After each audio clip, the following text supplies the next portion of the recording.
this episode of Be the Wolf.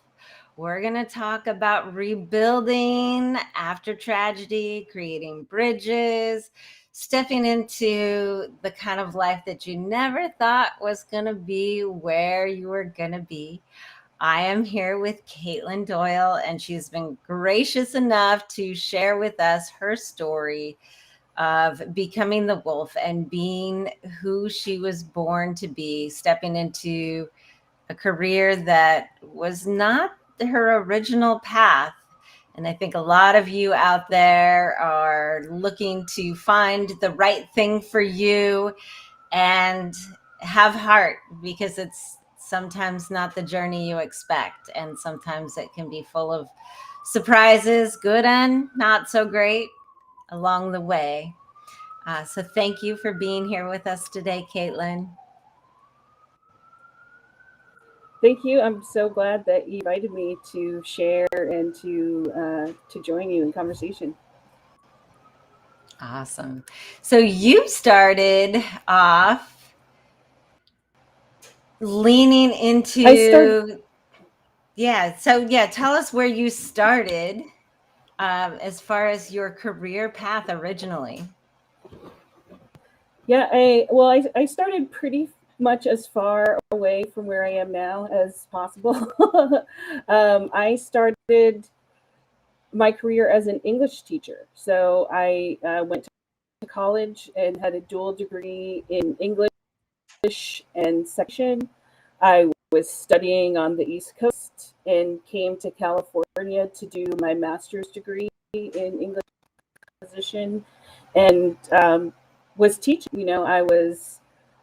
That was my goal. I had a plan. I even had a plan for when I'm done teaching. This is what I'll do in the education system. And that is not today.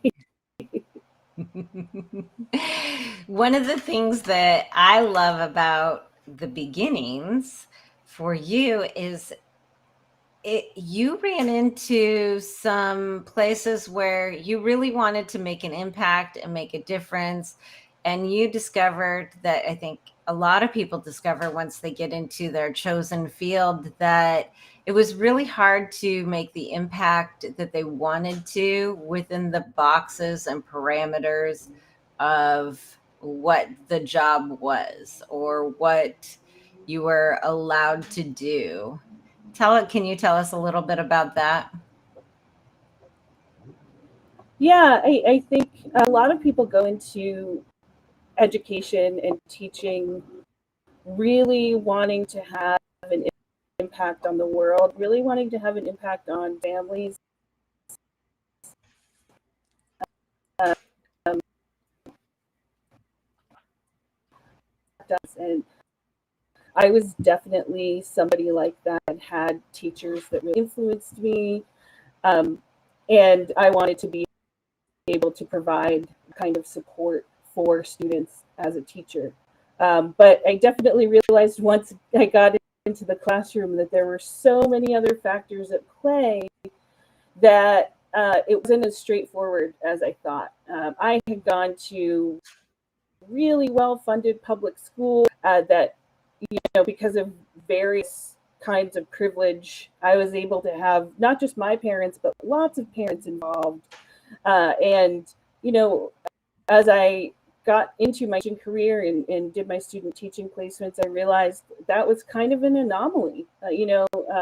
Having a school system that was so well funded, that had a lot of opportunities for parents involvement, and had a lot of parents with the bandwidth and time and financial resources to be involved in school activities is really not the common case around the country. And so getting into classrooms and seeing, wow, there are a lot of really wacky standards that teachers have to uh, adhere to. There are a lot of parents that can't be involved. There are a lot of cultural and language barriers. It's really hard to get to a place where I'm feeling like I'm doing the kinds of things I want to do. Like maybe I need to be writing policy. Maybe I need to be doing something else. And so I wasn't ultimately really fulfilling that goal that I wanted to, of like changing the world in a classroom. Although I did have really experiences with my students and their families, I don't want to say that teaching is wonderful. It absolutely is.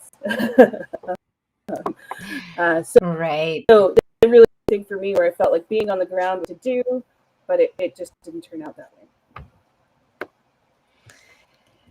And then as time went on, things started to shift for you. You got some surprise news about the health of your fiance. And as much as you were doing your best to make a difference with your feet on the ground in the teaching world, there became a more important focus at that time. Do you want to share a little bit? You don't need to go into great detail, just, the basic gist of what happened there. Yeah. So I kind of had a romance with not the boy next door, but the boy across the street, and um, we were ready to get married, and he worked in the industry and was able to meet some of my students for some fun events that we brought them to. But unfortunately, he got very ill. He went into liver failure and he passed away. And when that happened, as any of you who've gone through a loss like that would know, I was not in a position to really be caring so much for students in my classroom. I actually lost, and I didn't know what to do with myself. I was always planning on being a teacher or working in education. That's all my whole life. And I knew at that time that I needed to take care of myself and couldn't really be in a position where I needed to put others before my own needs. Yeah.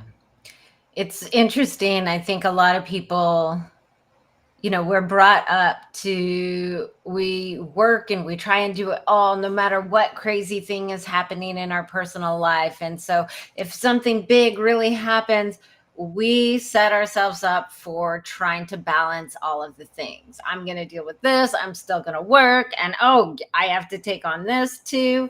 And I think a lot of employers don't have the bandwidth to be able to allow that. And a lot of people don't have the understanding to actually say, hey, I need to take a big chunk of time off and please let me have my job back, but I need to take care of myself. I think it's really hard for a lot of people to recognize when to step back and to take care of themselves. And I know you were trying to juggle all of it for a big chunk of that time. Did that thought come to you about, like, maybe I need to just take a big chunk of time off? Or were there fears about even asking about that? I think at the time it didn't even cross my mind that that would be a possibility.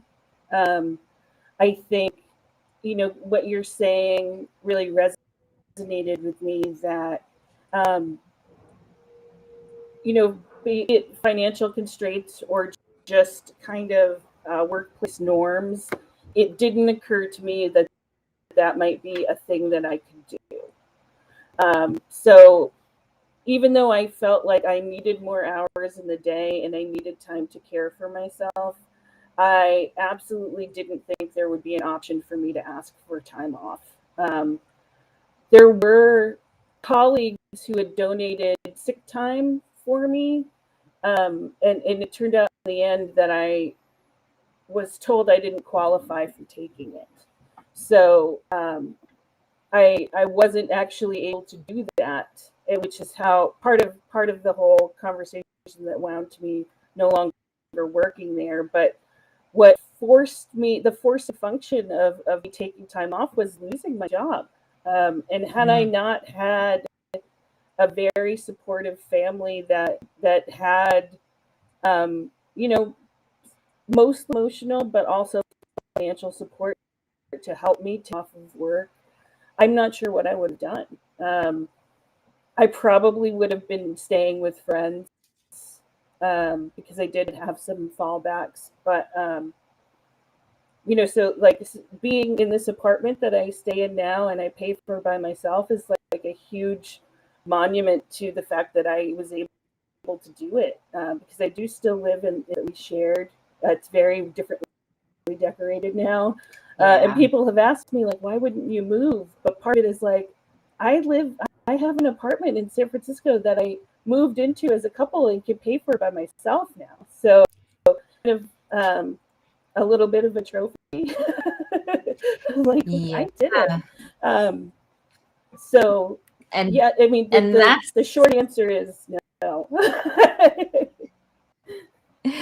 I mean, that's a big deal. Y'all who live in different places in the country, San Francisco rents are well, I don't think they're the most expensive in the country anymore, but for a while they overtook New York. And for a big chunk of time, it's part of why I moved from San Francisco to New York. I'm like, I can live in the city that I really want to live in, and it's cheaper than staying in San Francisco. I'm all about it. Let's go.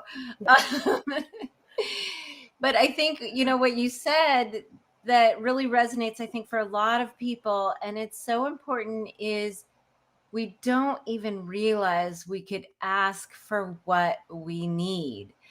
And I think in jobs, and especially, in a field where there's stringent boxes of how you're supposed to do things, which not all teaching jobs are that way, but a lot of them are. A lot of corporate jobs are that way. With those strict boxes and those ideas that we, as a lot of people, just don't feel like they can advocate for what they need. But to be able to do that, you've got to actually know what you need. And that's a big thing that I think a lot of people don't realize until some big, crazy life event shakes everything up and you're forced to actually look at what it is you actually need.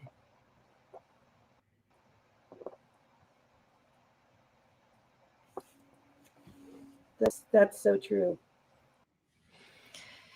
So, Fact, yeah. you have to. Oh, sorry. I was going to say to take it out of the workplace moment. That situation actually is what put me in a position to encourage my parents to get all of their documents in order for whatever their plans be. And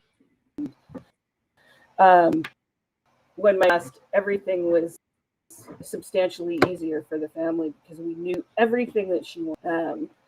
But I wouldn't have known all of the things that I would need to take care of had I not had to do this with somebody who had just turned 30, didn't have anything prepared. And so for years I spent, Mom, Dad, okay, going to be this Christmas that we talk about it or next Christmas. So finally one day they emailed me and said, okay, you finally twisted us. But yeah, you don't know until you've been put through the ringer a little bit. Right. Yeah, it's interesting. I've tried to get my mom, what do you want to happen? I don't know. I'll think about it. And, 4 years later, my mom's version of I'll think about it is, probably 5-year chunks. And then she's like, at that point, well, I'll give you an answer, later. And then we're moved. I know that's a good sign because then we're moved to like 3 years. And then, well, okay. And then I don't know. It just never really happens. But so you got to, of course, learn some skills of what you need to navigate. And that's always a good thing. Anytime we go through hard things, we take with us the learnings, which is one of the positives. But you were stuck. So a lot of your coworkers had donated their time off, and the system wouldn't allow you to actually do that.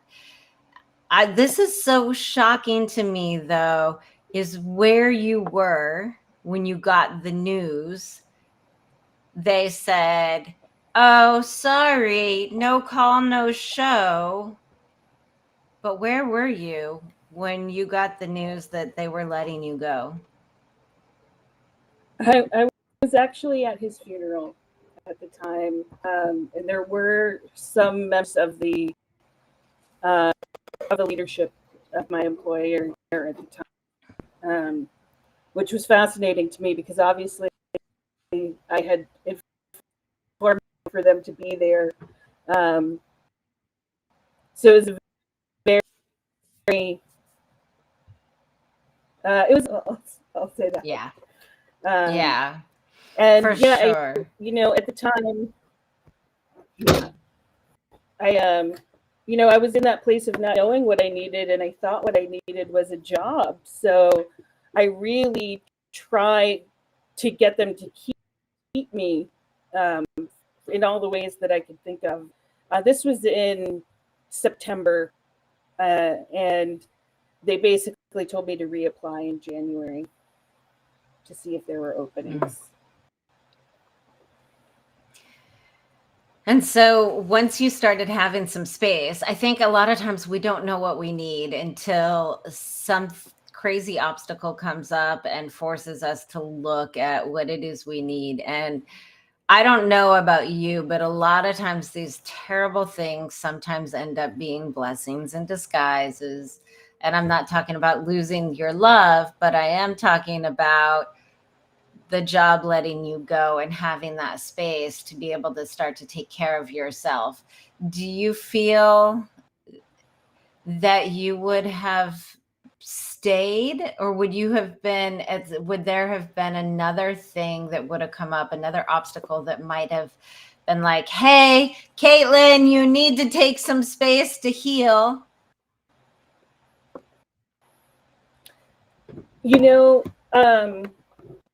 I think I tried to just to continue along. I think my health would have really suffered, and I would have probably ended up having to take a break because of that. Um, I mean, obviously, I was in a rough place emotionally, but because I had been for a little over 3 months, I would um, talk to doctors, go to the work, go to the hospital. My physical health really wasn't great, um, and it was just from exhaustion and probably malnutrition and stress. And had I not taken a break, my body probably would have said no more. Yeah. Yeah, and I think it's really important to note, like, it doesn't matter what the thing that's causing the stress for anybody listening. It's really important to start to pay attention to that stress and what's happening with your body, because there are signals that something's going wrong. And we are taught, so many of us are taught, that we need to have a job. Above all else, we have to have that job. And you sacrifice and you burn yourself out, and you have to keep going no matter what. And so I love that you got a break and you were able to take some time. And then once you were ready, you started to realize, like, hey, I need to take a step forward into something different. But you started with some volunteer work, is that correct? Yeah. The first thing that I really did to get back into life um, was, people had recommended bereavement groups and, partner loss support groups, things like that to me. But, um, I was 28, and a lot of those groups are targeted towards older people who've been together their whole lives. lives, which is so wonderful, but wasn't what I needed. I needed, what do you do when you were preparing for that whole life and that's gone? And I couldn't find that. I've found some better resources since, but I was looking for somebody that had experienced something closer that I was going through. And given that he had passed from liver failure, and we had really kind of plugged into the organ transplant community in that time frame, I started talking to people from the Donate Life community, and we really connected, because people that had lost loved ones uh, and then become donors had a really important story to tell, and felt a similar sense of loss in a lot of occasions of promise that was going unmet and potential that they were seeing. And we made some real I also met a lot of people who had been saved by donation, but I didn't meet that many other people who had loved ones waiting. And so I felt like it was really important for me to become part of the commission, because when we talk to donation, you hear a lot of great stories about people who did, and people who have received wonderful gifts from those great families. But sometimes I think those stories make it seem like everybody wins. And I think that there is some urgency added to the story when somebody comes along and says, you should definitely donate your organs, because that means someone like me doesn't lose the person that they love. And look, here's his picture. We were really happy. And you have to wait a really long time in California and in New York and a lot of other places around this country. So tick the box when you get your license renewed. It does a thing. So I felt like that was really getting out there and talking to people and meeting these awesome people, really started to rekindle my sense of purpose, and telling me that, like, okay, I don't have to be this class person to still be doing things that are worthwhile and helpful to the world. I could still leave a better place behind than the one that I was born into. And I just need to kind of get a little bit more creative about how I do that. Yes. One of the things that I love, like, you got into teaching because you wanted to make an impact.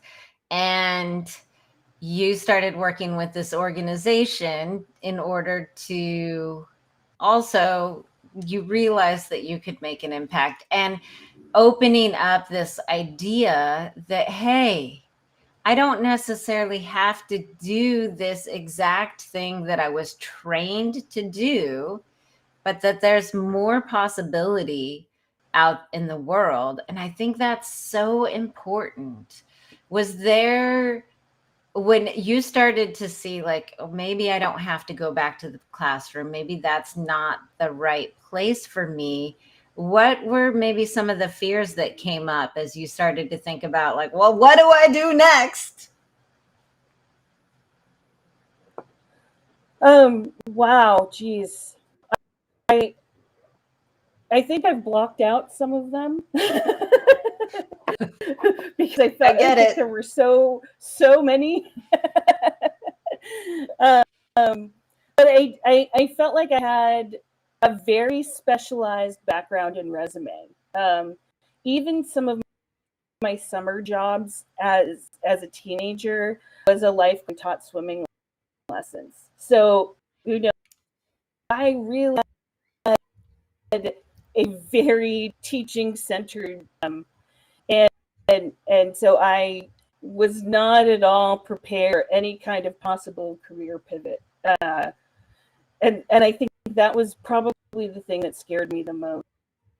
Like, my network was all people in nonprofit work, education, and everything that I had studied and practiced was leading up to that.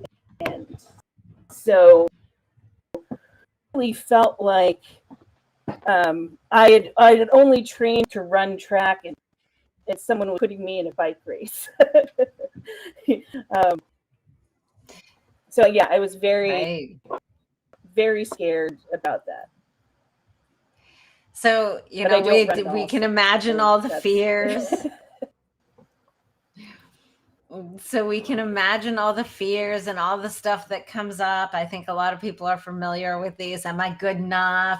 The imposter syndrome, like what? I don't know how, like all of these things. But what were some of the things that were like, just told you, like, you know what? I can do this. I can do this. Can you think of any of the moments that sort of led you on that path of like, okay, just I can do something. I can take a step forward. What were some of the things that either came through your mind or maybe things people said that kind of helped you to believe that you could take a step forward into something new?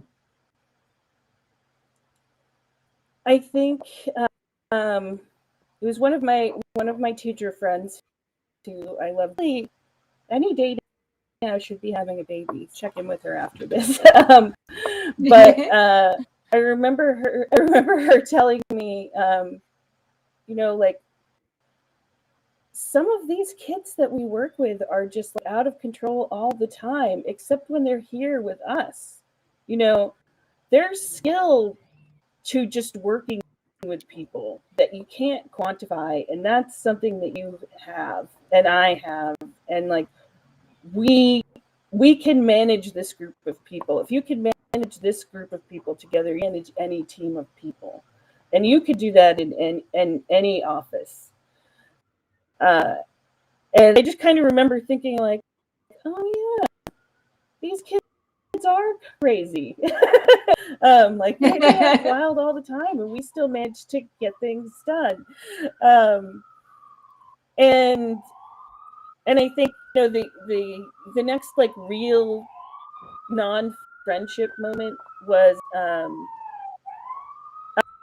I think I did tell you before when we spoke, was there was somebody that I'd never met but was from my alumni sorority group on LinkedIn, and she had posted, "Hey, we're looking for temps for this job," and I thought, well, geez, I don't know, but we come from a similar organization, and this seems like a safe place for me. So, if she can come from my group and I come from my group, then I can at least tell her that my life is a disaster and maybe she can help me.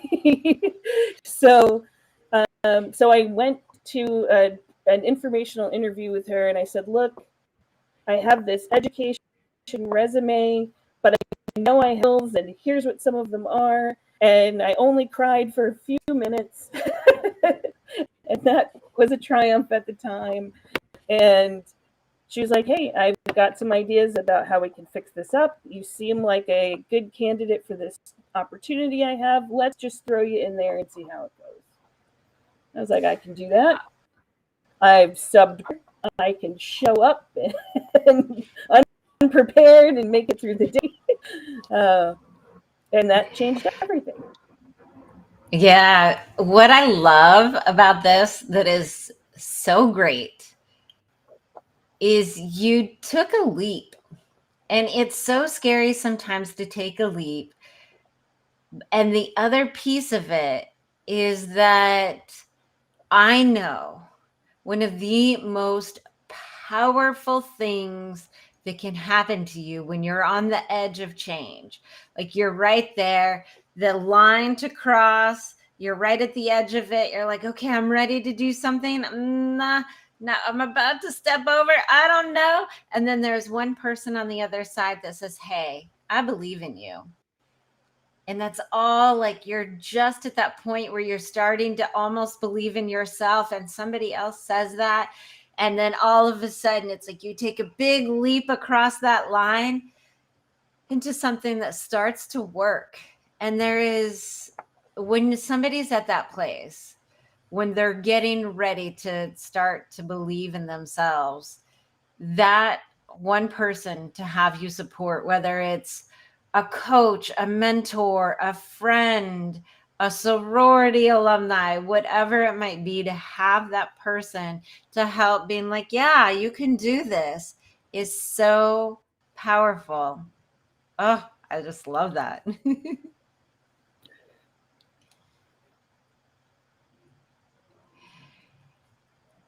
And then you started working, but it was very in limbo. So Yeah. tell us about the limbo. Limbo is a scary place for people. It was, yeah. So, and especially I think when you come from a job like education, which is, it's not as kind of dynamic and doesn't have the same kind of turnover where you might be looking for new opportunities all the time as some other industries. So yeah, I was offered a 2-week contract doing email customer support, and the way it was marketed to me was like, it's this new startup, which I had never heard of at the time. It turned out to be Fitbit, which many of you have heard of or worn. I may have seen your sleep data at one point or another. And basically, they were saying, okay, well, we need some people for 2 weeks. Come and answer customer emails. And I'm thinking, well, I'm a teacher. I can write good emails. And so then at the end of the 2 weeks, they said, okay, come back for 2 more weeks. And it kind of went on like that for a few months. Where at the end of every 2 weeks, I'd have to go back to the head of customer support and say, do you want me back in a couple of days? And they would say, sure. And so, I wasn't making a lot of money. I didn't know when I would find out, like when the other shoe was going to drop. So on the side, I would be like driving for Lyft or, hustling. And then eventually, we got a new head of customer support, and he decided to convert a bunch of us over to full-time employee. I finally got my big boy chair and got a real job working customer support. And that meant like benefits and a real paycheck and all of those things. And it was, and then I became somebody who worked in tech. One of the things that strikes me as we're trying to make a shift, and you used the words when we spoke before about you needed a bridge.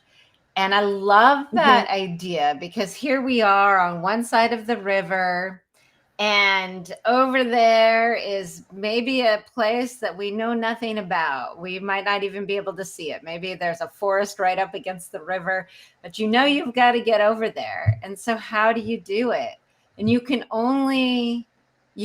put your brain about where you're going to end up because you can't see it. It's in a forest.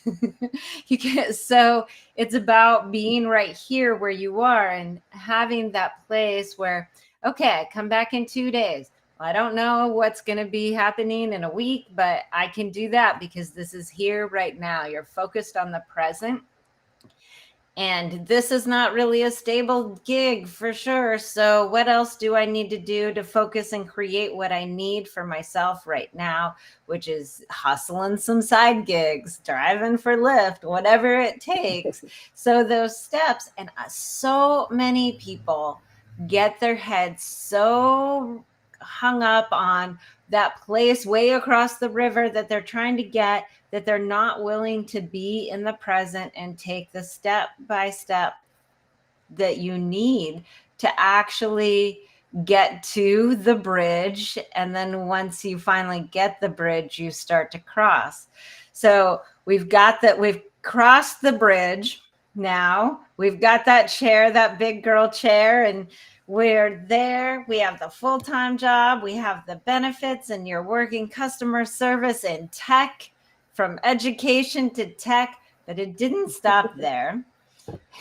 You had to figure out where that place inside the forest was that you were going to end up. What was the net? What did you start? You started doing some stuff on the downtime in between answering emails, and you started learning some things. Tell me. Yeah. So I was brought in at an interesting time where we had a very small customer support team, but we were growing into a really big customer base, and we didn't really have a lot of roadmaps. We didn't know a lot about the customer as the customer support team about our products, and we were developing new products every day. So there were a lot of opportunities to learn and to meet people in other parts of the business that could teach me things that didn't have access to. And I was on a weird schedule. So when I first started, my schedule was Friday to Tuesday. So like I worked whole weekend, mostly by myself, except for the engineers that would come in to do work on the weekends. And what really worked out well for me is that I could speed through emails, and if they were doing something interesting or needed an extra set of hands for something, or needed somebody to help them figure out how to troubleshoot, or troubleshooting steps into something that humans can understand, I'd be right around the corner and could say, I'll help with that. Or can you show me what you're doing? What's that you're working on? And so I would always just kind of be like the nosy neighbor poking my head around the corner like, well, I'm not doing anything, I can help.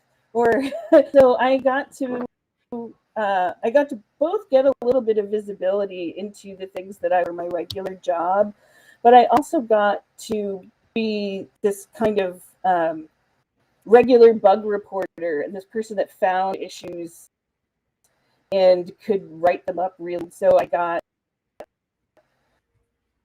a little bit of visibility in front of some of the leadership about the ins and outs of how systems were working, which other people weren't privy to because they weren't taking those shifts and because they didn't have that extra face time that I was getting on my weekends, where I could just, I could plow through cases and stick my head around the corner and then come back and plow through more cases and just, kind of pound through my day without other people around. Whereas during the week, when all my fun colleagues are there, you're downtown, you want to chat and have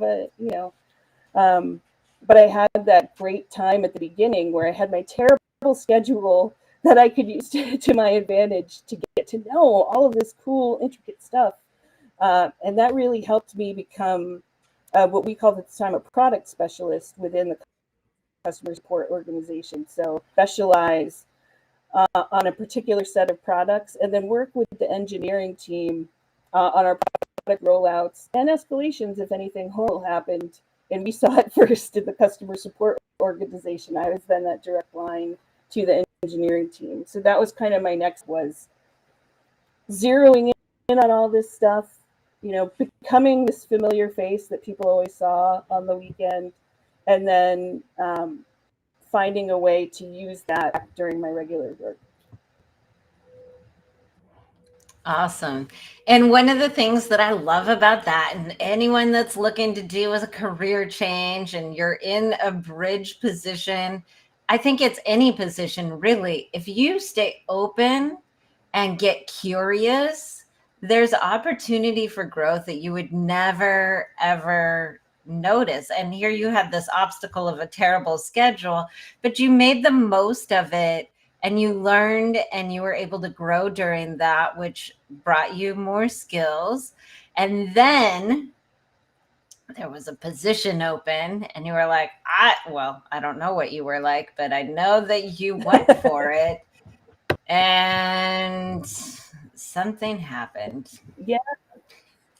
Yeah. So as as we grew as an organization, the engineering group had started becoming a little bit more formal. So many of us myself included, got some certifications in project management and learning how to run agile scrum teams. So I started doing some project management within the customer support team.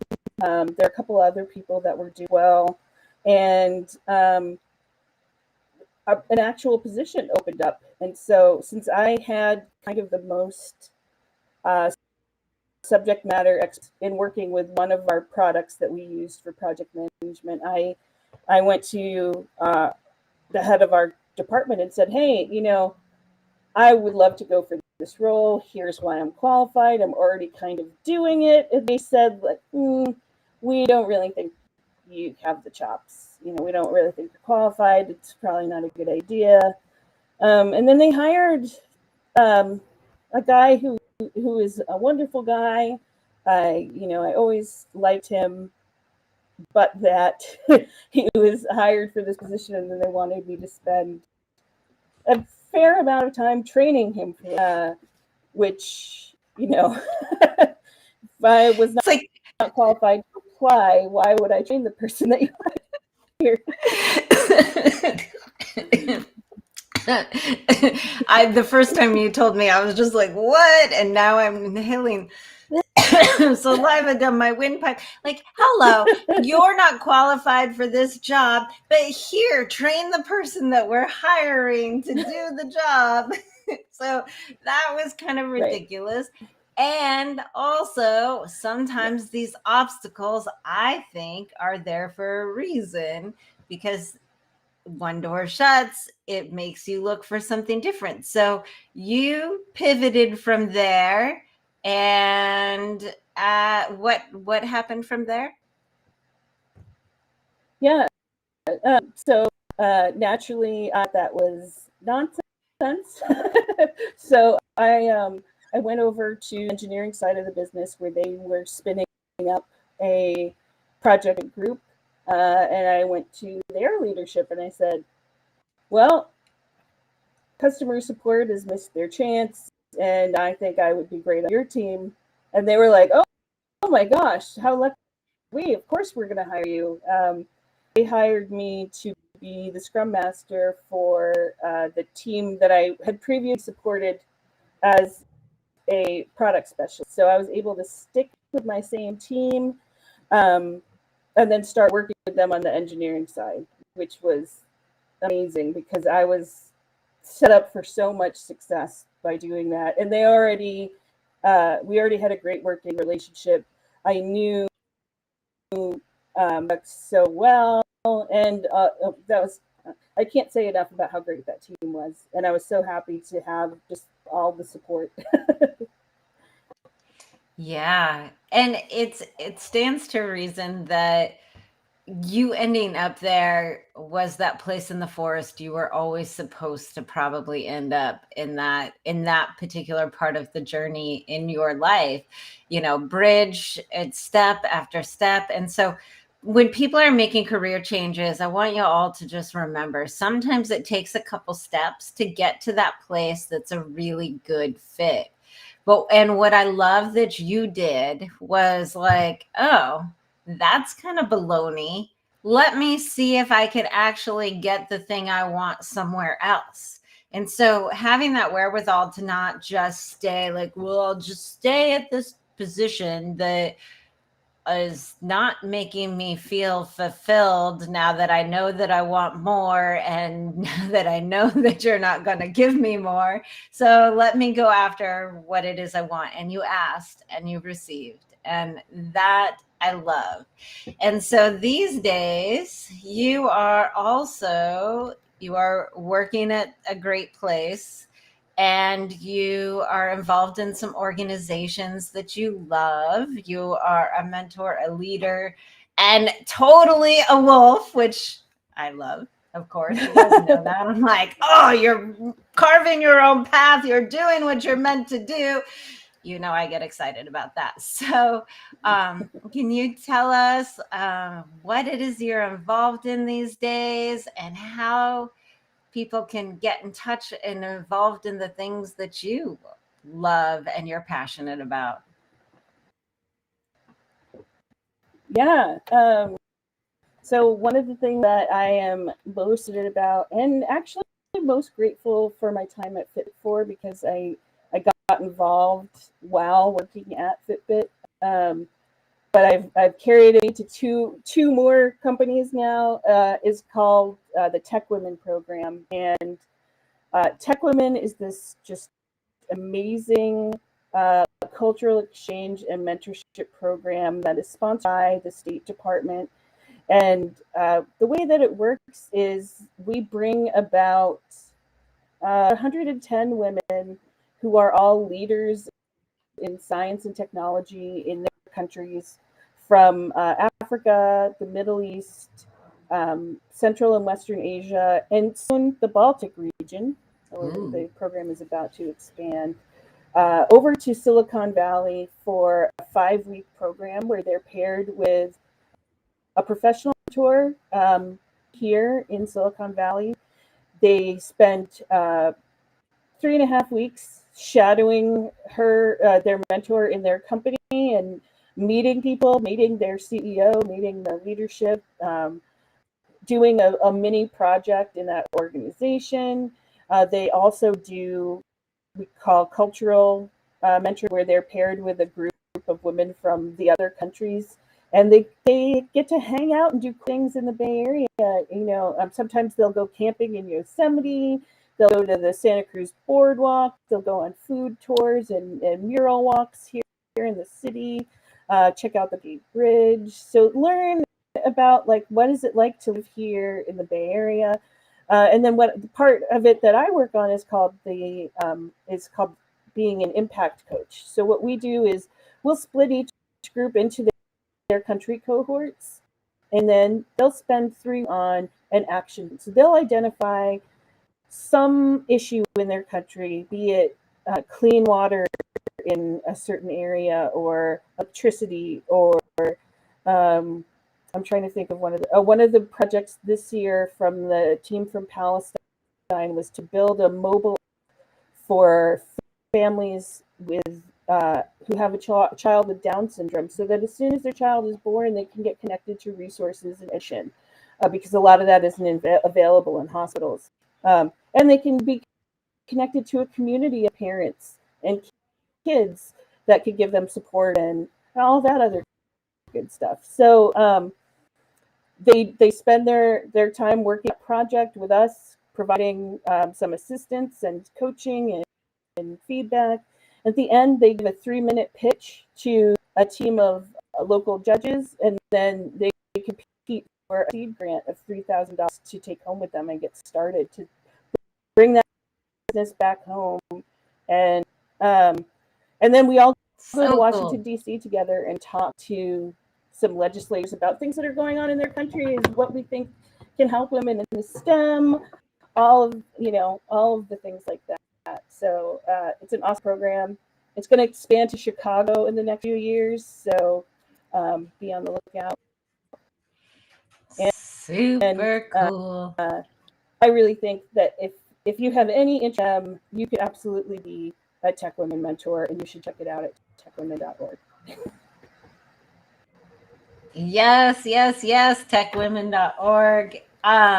People need mentorship. One of the things, as a lot of people try to step into something different than what their parents had or what they grew up around or what's in their country, it's so important to be around people that are where you want to go. You pick up and you learn so much, and developing those relationships and supporting others is such a powerful way to give back.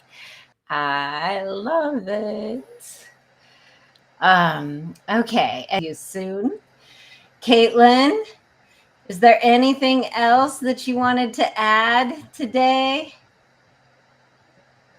I just want to say, I actually didn't, the first year I heard of Tech Women, I didn't want to participate because I didn't think I had what it took to be a mentor.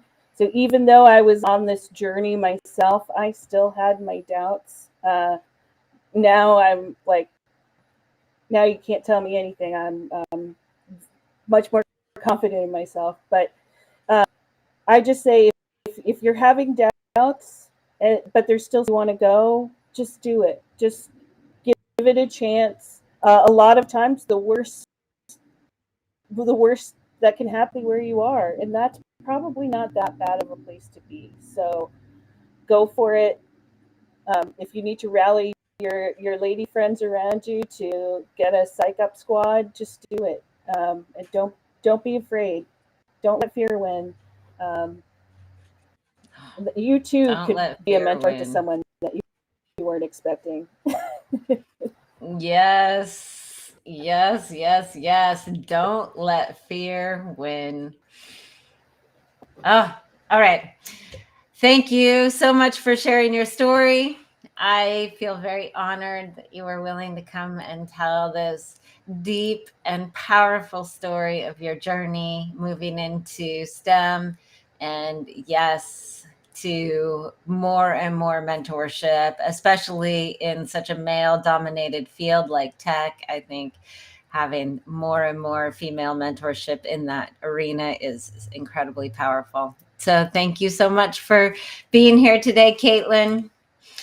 And all of you out there listening and watching, we will see you next time on Be the Wolf. Bye, everyone.